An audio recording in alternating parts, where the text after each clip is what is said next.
Empuraan team use ചെയ്തിരിക്കുന്ന psychological marketing strategy ഏറ്റവും possible ആയിട്ടുള്ളത് എന്താണെന്നുള്ളത് എക്സ്പ്ലെയിൻ ചെയ്യാം. സിനിമ എന്ന് പറയുന്നത് വളരെ ചുരുങ്ങിയ സമയം കൊണ്ടിട്ട് വലിയ തോതിൽ വിറ്റ് തീർക്കേണ്ട ഒരു പ്രോഡക്റ്റ് മാത്രമാണ്. ഒരു മാർക്കറ്റിംഗ് ടീമിലേക്ക് ഒരു സിനിമയുടെ മാർക്കറ്റിംഗ് എത്തുമ്പോൾ അവർ ആദ്യം ചിന്തിക്കുന്നത് ഇത് ഏത് ഓഡിയൻസിലേക്ക് എത്തിക്കണം എന്നുള്ളതാണ്. എമ്പുരാന്റെ കാര്യം ആലോചിക്കുകയാണെന്നുണ്ടെങ്കിൽ ഇതൊരു പാൻ ഇന്ത്യൻ സിനിമയായിട്ട് റിലീസ് ചെയ്യാനാണ് ആഗ്രഹിക്കുന്നത്. സോ മലയാളം മാത്രമല്ല, ഇന്ത്യ മൊത്തം ഇത് എത്തിപ്പെടണം എന്ന് ആഗ്രഹിക്കുന്നു. എന്താണ് കേരളത്തിലെ ഓഡിയൻസിന് ജനറൽ ആയിട്ടുള്ളത്? കേരളത്തിലെ ബഹുഭൂരിപക്ഷം ആൾക്കാർക്കും ഉള്ള ഒരു പ്രോബ്ലം എന്ന് തന്നെ ഞാൻ പറയും, ഹൈലി ഇമോഷണൽ ആണ്. ഏത് പാർട്ടിപ്പെട്ടവരാണെന്നുണ്ടെങ്കിലും ഏത് മതത്തിൽപ്പെട്ടവരാണെന്നുണ്ടെങ്കിലും എന്തിന് വീട്ടില് സീരിയൽ കാണുന്ന അമ്മമാരുൾപ്പെടെ ഹൈലി ഇമോഷണൽ ആയിട്ടുള്ളവരാണ്. അപ്പൊ ഇമോഷണൽ ആയിട്ടുള്ള ഓഡിയൻസിനെ ഈ ഫിലിം കാണിച്ചാൽ മാത്രമേ അവർക്ക് ഇറക്കിയ മുടക്ക് മുതൽ കിട്ടത്തുള്ളൂ. വൈഡ് ആയിട്ടുള്ള ഒരു ഓഡിയൻസ് ഗ്രൂപ്പിനെ സെലക്ട് ചെയ്ത് കഴിഞ്ഞാൽ അടുത്ത സ്റ്റെപ്പിൽ മാർക്കറ്റിംഗ് ടീം ആലോചിക്കുന്നത് എങ്ങനെ ഇത്രയും ജനങ്ങളിലേക്ക് ഈ സിനിമയെ കുറിച്ചിട്ടുള്ള ചർച്ചകൾ, ഇമോഷൻസ് ഇതൊക്കെ എത്തിക്കാന്നുള്ളതാണ്. സിനിമ കാണാനുള്ള ക്യൂരിയോസിറ്റി, കാണാനുള്ള അതിയായിട്ടുള്ള ആഗ്രഹം, കണ്ടില്ല എന്നുണ്ടെങ്കിൽ ചെറിയൊരു നാണക്കേട്, ഇതെല്ലാം കൂടെ പതുക്കെ പതുക്കെ ഇഞ്ചക്ട് ചെയ്ത് തുടങ്ങും. ഇത് ഘട്ടം ഘട്ടമായിട്ടാണ് ചെയ്യുന്നത്. ഈ സിനിമ ആൾക്കാർ കാണാനുള്ള ആഗ്രഹം ഉണ്ടാക്കാൻ വേണ്ടിയിട്ടാണ് ആദ്യം ട്രെയിലർ, ടീസർ ഇതൊക്കെ ഇറക്കുന്നത്. മ്യൂസിക് റിലീസ് ചെയ്യാറുണ്ട്,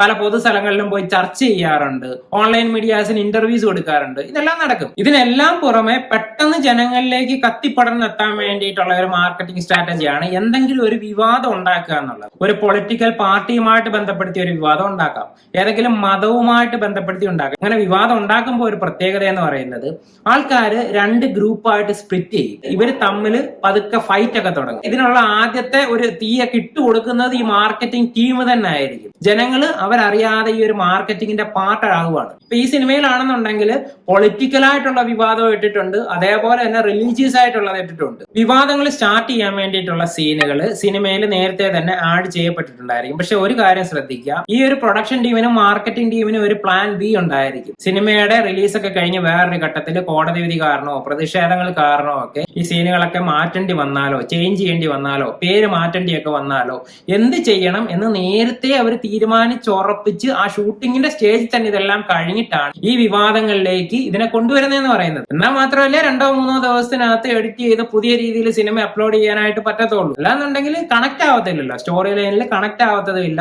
ആൾക്കാർക്ക് ആ സിനിമ മനസ്സിലാവാത്തതുമില്ല. പൃഥ്വിരാജിന്റെ നേരത്തെയുള്ള ഒരു സിനിമയിൽ സമാനമായിട്ട് ഒരു കാര്യം വന്നിട്ടുണ്ടായിരുന്നു. ഒരു ക്യാരക്ടറിന്റെ പേര് മാറ്റേണ്ടതായിട്ട് വന്നിട്ടുണ്ടായിരുന്നു. ഒരു വിവാദം അവിടെ വരികയും ആ വിവാദത്തിന് പൃഥ്വിരാജ് നെക്സ്റ്റ് ഡേ തന്നെ സോറി പറഞ്ഞിട്ട് സിനിമ അതേപോലെ തന്നെ റിലീസ് മുന്നോട്ട് പോവുകയൊക്കെ ചെയ്തിട്ടുണ്ടായിരുന്നു. അതും വിജയമായിട്ട് തന്നെയാണ് പോയെന്ന് പറയുന്നത്. വിവാദത്തിന്റെ തുടക്കം ഇട്ട് കഴിഞ്ഞാൽ മാർക്കറ്റിംഗ് ടീമിന്റെ അടുത്ത ലക്ഷ്യം എന്ന് പറയുന്നത് കോൺഫ്ലിക്റ്റ് ഉണ്ടാക്കുക എന്ന് പറയുന്നതാണ്. കോൺഫ്ലിക്റ്റ് പോസ്റ്റ് റീച്ചിന് വേണ്ടിയിട്ട് മാത്രമാണ്. സോഷ്യൽ മീഡിയയിൽ ഒരു പോസ്റ്റിന് റീച്ച് കിട്ടണമെന്നുണ്ടെങ്കിൽ ആ പോസ്റ്റിന് താഴെയുള്ള ഇന്ററാക്ഷൻസ് കൂടി വരണം. അതായത് ലൈക്ക് ചെയ്യുക, ഡിസ്ലൈക്ക് ചെയ്യുക, കമന്റ് ഇടുക, ഇതൊക്കെയാണ് ഇന്ററാക്ഷൻസ് എന്നൊക്കെ പറയുന്നത്. പോസ്റ്റിന് താഴെ എല്ലാവരും പോസിറ്റീവ് കമന്റ് ഇട്ട് കഴിഞ്ഞാൽ അത് അവിടെ എൻഡ് ആകുവാണ്. ആരും അവിടെ ചർച്ച ചെയ്ത് പോകത്തില്ല. പോസിറ്റീവും നെഗറ്റീവും ഉണ്ടെന്നുണ്ടെങ്കിൽ അങ്ങോട്ടും ഇങ്ങോട്ടും രണ്ട് ഗ്രൂപ്പായിട്ട് തിരിഞ്ഞ് തമ്മിൽ അടിക്കാനായിട്ട് തുടങ്ങും. പരസ്പരം കണ്ടിട്ടില്ലാത്ത പല വിഭാഗത്തിൽ നിന്നുള്ളവര് ഈ ഒരു ടോപ്പിക്ക് പറഞ്ഞ് അങ്ങോട്ടും ഇങ്ങോട്ടും സോഷ്യൽ മീഡിയ കടന്ന് തമ്മിലടിക്കുന്നുണ്ട്. ഇവർ പോലും അറിയാതെ ഈ ഒരു മാർക്കറ്റിംഗിന്റെ ഭാഗമായിട്ട് വന്ന് മാറിക്കൊണ്ടിരിക്കുകയാണ്. ഈ ഒരു ചർച്ച കഴിയുമ്പോഴത്തേന് ഇവർക്ക് എങ്ങനെങ്കിലുമൊക്കെ ഇമോഷണലി ഇത് ഹർട്ടാകും. ഏതെങ്കിലും ഒരു സൈഡ് പിടിക്കാതെ പറ്റത്തില്ല എന്നുള്ള ഒരു അവസ്ഥയിലോട്ട് വരും. മാർക്കറ്റിംഗ് ടീം ഉദ്ദേശിക്കുന്നത് അത് തന്നെയാണ്, ഇമോഷണലി പ്രേക്ഷകനെ എങ്ങനെങ്കിലും ഇതിനകത്തോട്ട് കൊണ്ടുവരിക. അതിനകത്ത് അവർ നല്ലോണം വിജയിക്കുകയും ചെയ്തു കേട്ടോ. ഈ വഴക്കിട്ടോണ്ടിരിക്കുന്നതിനകത്ത് പല രാഷ്ട്രീയ പാർട്ടികളിൽപ്പെട്ടവരുണ്ട്, പല മതത്തിന്റെ ഭാഗമായിട്ടുള്ളവരുണ്ട്, ഇല്ലാത്തതായിട്ട് ആരുമില്ല. കൊച്ചു കുട്ടികൾ മുതൽ വളരെ പ്രായമായവർ വരെ അവരറിയാതെ ഇതിന്റെ ഭാഗമായിട്ട് മാറിക്കഴിഞ്ഞു. സാധാരണ ഒരു മാർക്കറ്റിംഗ് ടീം അടുത്തായിട്ട് പ്ലാൻ ചെയ്യുന്നത് ഈ പറഞ്ഞ ഈ വിവാദങ്ങൾ, അതേപോലുള്ള പ്രൊമോഷൻ സ്ട്രാറ്റജീസ് ഒക്കെ ഇതൊക്കെ ഏത് ഘട്ടത്തിൽ ഇംപ്ലിമെന്റ് ചെയ്യണം എന്നുള്ളതാണ്. ഒരു പക്ഷേ സിനിമയുടെ ആദ്യത്തെ 2-3-4 ദിവസം ഫാൻസിന് വേണ്ടിയിട്ട് മാത്രം, അവരുടെ മൗത്ത് പബ്ലിസിറ്റിക്ക് വേണ്ടിയിട്ട് മാത്രം ഇട്ടിരിക്കുന്നതാണ്. പക്ഷേ ഈ സിനിമയുടെ തുടക്കത്തിൽ മിക്സഡ് റിവ്യൂസ് ആണ് വന്നേക്കുന്നത്. പെട്ടെന്ന് തന്നെ ഒരു സെക്കൻഡ് ഡേ ആയപ്പോൾ തന്നെ വിവാദത്തിലോട്ട് പെട്ടെന്ന് സ്വിച്ച് ചെയ്യുകയാണ് ഉണ്ടായത്. അല്ലാന്നുണ്ടെങ്കിൽ ചിലപ്പോൾ ഒരാഴ്ച ഇങ്ങനെ തന്നെ നോർമൽ ഓഡിയൻസിന് ഇട്ട് കൊടുത്തിട്ട് പിന്നീട് വിവാദം വന്നേനെ. ഒരിക്കലും വിവാദം എന്ന് പറയുന്നത് ഈ സിനിമയിൽ കട്ട് ചെയ്യാതിരിക്കത്തില്ല. ആ ഒരു മാർക്കറ്റിംഗ് സ്ട്രാറ്റജി ഉണ്ടെങ്കിൽ മാത്രമേ കേരളത്തിന് പുറത്തോട്ട് ഇതിന് റീച്ച് ഉണ്ടാവത്തുള്ളൂ, കൂടുതൽ ആൾക്കാരിലോട്ട് എല്ലാവരിലോട്ടും എത്തിപ്പെടത്തുള്ളൂ. ആദ്യത്തെ മിക്സഡ് റിവ്യൂസിനെ കുറിച്ചിട്ട് ഇപ്പൊ ചർച്ചയേ ഇല്ല. സിനിമ കൊള്ളാവോ ഇല്ലയോ എന്നുള്ള ചർച്ചയേ ഇല്ല. സിനിമയ്ക്കകത്തുള്ള വിവാദത്തിനെ കുറിച്ചിട്ട് മാത്രമായി ചർച്ച. അപ്പൊ നമ്മുടെ മനസ്സിലോട്ട് പെട്ടെന്ന് വരുന്ന എന്തുവായിരിക്കും ആ വിവാദം? നേരത്തെ ഉണ്ടായിരുന്ന യാഥാർത്ഥ്യം എന്തുവാണ്, ഇതിൽ ഏതാണ് ശരി ഏതാണ് തെറ്റ്? ക്യൂരിയോസിറ്റി എന്ന് പറയുന്ന കാര്യമാണ് അവിടെ ജനങ്ങളുടെ മനസ്സിലോട്ട് കുത്തിവെക്കുന്നത്. എല്ലാവരും പെട്ടെന്ന് സിനിമ പോയി കാണാനായിട്ട് ശ്രമിക്കും. കഴിഞ്ഞ ദിവസം ഒരു ന്യൂസ് വന്നിട്ടുണ്ടായിരുന്നു, 17 സീൻസ് കട്ട് ചെയ്ത് മാറ്റുന്നു എന്നുള്ളത്. ഈ ഒരു ന്യൂസ് ലീക്ക് ചെയ്യുന്നതും മാർക്കറ്റിംഗ് ടീം തന്നെയാണ്. അപ്പൊ ആൾക്കാരുടെ മനസ്സിൽ എന്തോ പെട്ടെന്ന് കട്ട് ചെയ്യുന്നതിന് മുമ്പ് സിനിമ കാണണം എന്നുള്ള ഒരു ചിന്ത വരും. സൺഡേ മുതൽ തേഴ്സ്ഡേ വരെ അല്ലെങ്കിൽ ഒരു വെനസ്ഡേ വരെയുള്ള ആ ബുക്കിംഗ് എന്ന് പറയുന്നത് പാക്ക് ആക്കാൻ വേണ്ടിയിട്ടാണ് ആ ഒരു ഡേറ്റ് അവിടെ പറഞ്ഞതെന്ന് പറയുന്നത്. അല്ലാതെ സെൻസർ ബോർഡിന്റെ സൈഡിൽ നിന്നോ കോടതികളുടെ സൈഡിൽ നിന്നോ അല്ലെങ്കിൽ ഭരണകൂടത്തിന്റെ സൈഡിൽ നിന്നോ ഒന്നുമല്ല ഈ 17 കട്ടിന്റെ കാര്യം പറഞ്ഞത്. ഇത് മാധ്യമങ്ങളിൽ കൂടെ പുറത്തു വന്ന ന്യൂസാണ്. മാധ്യമങ്ങൾ ഇതിന്റെ പാർട്ടായിട്ട് നേരത്തെ തന്നെ ഉണ്ട്. കാരണം കഴിഞ്ഞ 2-3 ദിവസത്തെ ന്യൂസ് ഒക്കെ എടുത്ത് നോക്കുക. ഒരു ദിവസം 24 മണിക്കൂറാണ്. അതിനകത്ത് ഏകദേശം 6 മണിക്കൂറോളം 25% എമ്പുരാനെ കുറിച്ചിട്ടുള്ള വാർത്തകൾ, ചർച്ചകൾ ഇതൊക്കെ ആയിട്ട് പോയിട്ടുണ്ട്. അപ്പൊ അത് നേരത്തെ പെയ്ഡ് ആയിട്ടുള്ളതായിരിക്കും. പിന്നീട് അടുത്ത ഒരു സ്റ്റേജിലേക്ക് വരുമ്പോൾ ജനങ്ങൾ ഇത് ചർച്ചയാക്കിയാൽ മാത്രമേ ന്യൂസ് ചാനലുകൾ എടുക്കത്തുള്ളൂ. അത് പെയ്ഡ് ആയിട്ടുള്ളതല്ല, അത് അവരുടെ റീച്ചിന് വേണ്ടിയിട്ട് അവർ ചെയ്യുന്നതാണ്. അവിടെ രണ്ട് സൈഡും പറഞ്ഞു പോകും. ആദ്യത്തെ ഒരു സമയത്ത് സിനിമയെ കുറിച്ചിട്ട് പോസിറ്റീവായിട്ടുള്ള കാര്യങ്ങൾ വെച്ചിട്ടായിരിക്കും ചർച്ച നടക്കുന്നതെന്ന് പറയുന്നത്. മാർക്കറ്റിംഗ് ടീമിന്റെ പ്ലാനിങ്ങിലെ അടുത്ത ഒരു സ്റ്റേജ് എന്ന് പറയുന്നത് ഈ വിവാദങ്ങളിൽ നിന്നൊക്കെ മാറി സിനിമയെ കുറിച്ചിട്ടുള്ള ചർച്ചകൾ കൂടുതൽ ഫോക്കസ് ചെയ്ത് വിവാദങ്ങളിൽ പെട്ടവരെയൊക്കെ രക്ഷിച്ച് സേഫ് ആയിട്ടുള്ള ഒരു സൈഡിൽ കൊണ്ടു നിർത്തുക എന്നുള്ളതായിരിക്കും. ഈ ഒരു സിനിമയുടെ കാര്യത്തിൽ അങ്ങനെയുള്ള തലയൂരൽ പോലും വളരെ ഘട്ടം ഘട്ടമായിട്ട് പതുക്കെ മാത്രമേ നടത്താൻ ചാൻസ് ഉള്ളൂ. എല്ലായിടത്തോട്ടും പതുക്കെ എത്തിപ്പെടുന്നത് വരെ വെയിറ്റ് ചെയ്യണമല്ലോ. ഇന്നത്തെ ഒരു ദിവസം നോക്കിക്കഴിഞ്ഞാൽ മോഹൻലാലിന്റെ പേജിൽ അത് വിവാദത്തിൽ ക്ഷമ ചോദിക്കുന്നു എന്നൊക്കെ പറഞ്ഞൊരു പോസ്റ്റ് വന്നിട്ടുണ്ട്. പക്ഷേ സിനിമയുടെ സംവിധായകനോ അല്ലെങ്കിൽ തിരക്കഥാകൃത്തോ അതിനെ കുറിച്ചിട്ട് ഒരു പോസ്റ്റ് ഇട്ടിട്ടില്ല. ഈ പോസ്റ്റ് ഷെയർ ചെയ്തിട്ടേ ഉള്ളൂ. അപ്പൊ കുറച്ചു നേരം ആൾക്കാർ പറയും അവരെ ഇങ്ങനെ പിടിച്ചു നിൽക്കുവാണ്, അവരെ കൊണ്ടിട്ട് ഇത് പറയിപ്പിക്കണം എന്നൊക്കെ പറഞ്ഞിട്ട് വീണ്ടും ചർച്ച സ്റ്റാർട്ട് ചെയ്യും. അപ്പൊ വീണ്ടും ഈ സിനിമയ്ക്ക് റീച്ച് കൂടി വരുവാണ്.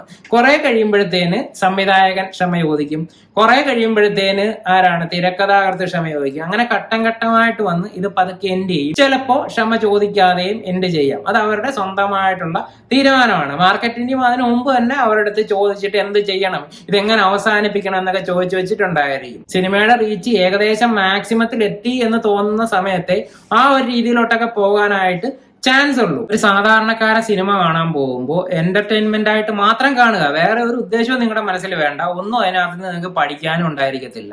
പഠിക്കാൻ വേണ്ടിയിട്ട് നമുക്ക് മറ്റെന്തെല്ലാം മാർഗങ്ങളുണ്ട്, പുസ്തകങ്ങളുണ്ട്, സ്കൂളിൽ പോകുന്നുണ്ട്, പേരൻസിൽ നിന്ന് പഠിക്കാം, ടീച്ചേഴ്സിൽ നിന്ന് പഠിക്കാം. അതിന് വേണ്ടിയിട്ട് സിനിമ കാണേണ്ട കാര്യമുണ്ടോ? ഇല്ല. ഈ സിനിമ കണ്ട് അത് ഏതെങ്കിലും വിധത്തിൽ നിങ്ങളെ ഹർട്ട് ചെയ്തിട്ടുണ്ടെങ്കിൽ നിങ്ങളത് വിട്ടേക്കുക. അല്ലാതെ നിങ്ങൾക്ക് യാതൊരു ഗുണവുമില്ല. നിങ്ങൾ തർക്കിക്കാൻ പോകും തോറും സിനിമയുടെ പ്രൊമോഷന്റെ ഭാഗമായിട്ട് മാറിക്കൊണ്ടിരിക്കുകയാണ്. അത്രേ ഉള്ളൂ. നിങ്ങളെ വേദനിപ്പിച്ച ഒരു സിനിമയുടെ മാർക്കറ്റിംഗിന്റെ ഭാഗമാകാനായിട്ട് നിങ്ങൾ ആഗ്രഹിക്കുന്നുണ്ടോ? നിങ്ങളൊന്ന് ആലോചിച്ച് നോക്കുക. നിങ്ങൾ ഈ ഒരു മാർക്കറ്റിംഗ് കമ്പനിയിൽ ജോലി ചെയ്യുവാണ്, ശമ്പളം വാങ്ങിച്ച് നിങ്ങൾ അവർക്ക് വേണ്ടി പണിയെടുക്കുകയാണെന്നുണ്ടെങ്കിൽ ഈ കമന്റുകൾ ചിലപ്പോൾ കുത്തിപ്പിടിച്ചിരുന്ന് ഇടേണ്ടതായിട്ട് വരും.